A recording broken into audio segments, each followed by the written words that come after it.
4 संकेत शिव मिलने के, शिव समागम के, शंकर को प्राप्त के।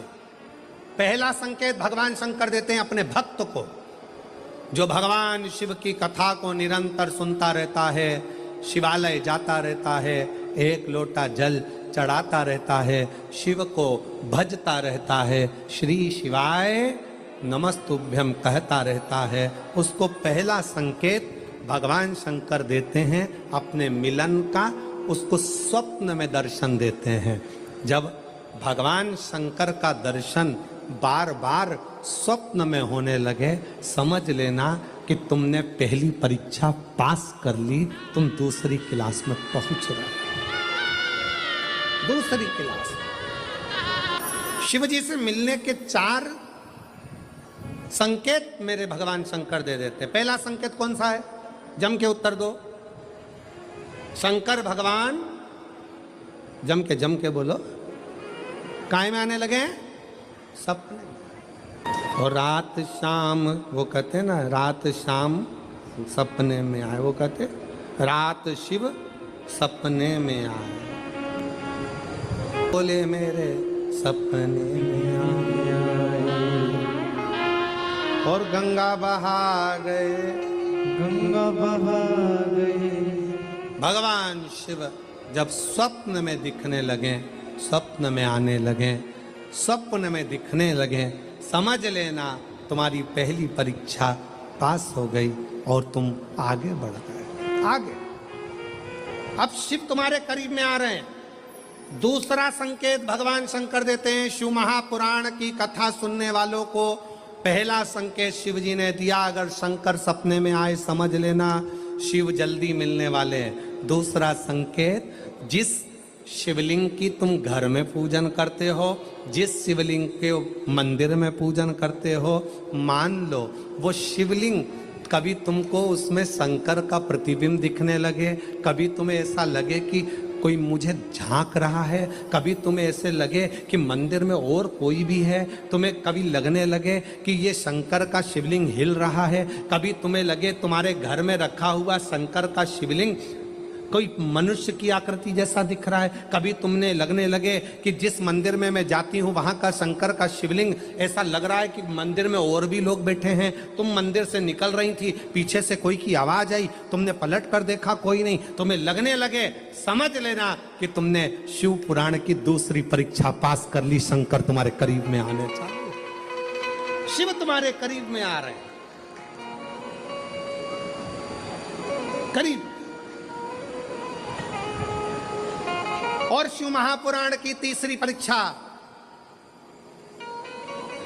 शंकर संकेत देते हैं मिलन का संकेत। पहला संकेत स्वप्न, दूसरा संकेत अपने इष्ट मूर्ति का हलचल, और तीसरा संकेत जब आप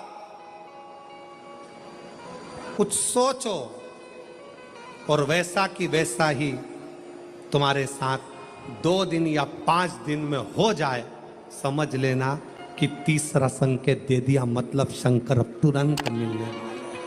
तुमने सोचा, अपने बेटे से कहा, देख बेटा मत कर ऐसा, ऐसा करेगा तो उसके साथ ऐसा हो जाएगा। बेटी मुझे लग रहा है कि ये काम गलत है, बेटा तू ऐसा कर ले, ऐसा हो जाएगा। संकेत तुम्हें मिलने लगे और तुम्हारी विवेक, तुम्हारा एंटीना, तुम्हारी बुद्धि, तुम्हारा चित्त प्रबल हो जाए, समझ लेना कि शिव मिलने वाला।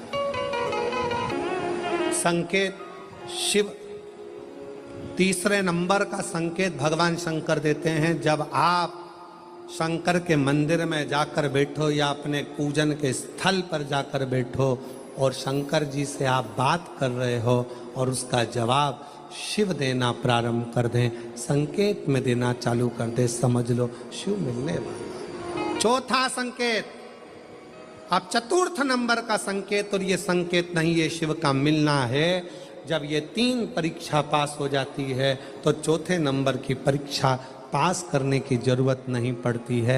दुनिया के लोग कहते हैं कि भगवान आते हैं 2-4 घंटे रुकते हैं, सब झूठ है। भगवान एक क्षण के लिए आता है और तुम्हारे सामने आकर तुम्हारे सामने से निकल कर चले जाता है और तुम्हें महसूस करा देता है कि मैं तेरे सामने आया था और निकल कर चले गया, तुम मुझे पहचान नहीं पाया। आता है,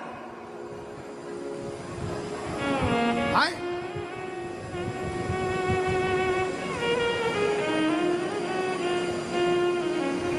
पांच दिन की शिव पुराण चल रही है, सुबह से लेकर रात तक, रात से लेकर सुबह तक, सुबह से लेकर रात तक 5 दिन की यह शिव पुराण कल विराम हो जाएगी। कल तक में तुमने 5 दिन जो सवेरे भोजन से लेकर नाश्ते से लेकर रात को सोने तक और सोने से सुबह तक, सुबह से फिर रात तक जो क्रम करा, 5 दिन का क्रम उठाकर देखना। अगर तुमने दिल से पंडाल में शिव महापुराण की कथा सुनी है तो श्रवण करने वाले को एक क्षण के लिए शंकर का दर्शन होता जरूर है, भले वो किसी अंश रूप में हो, वो होगा।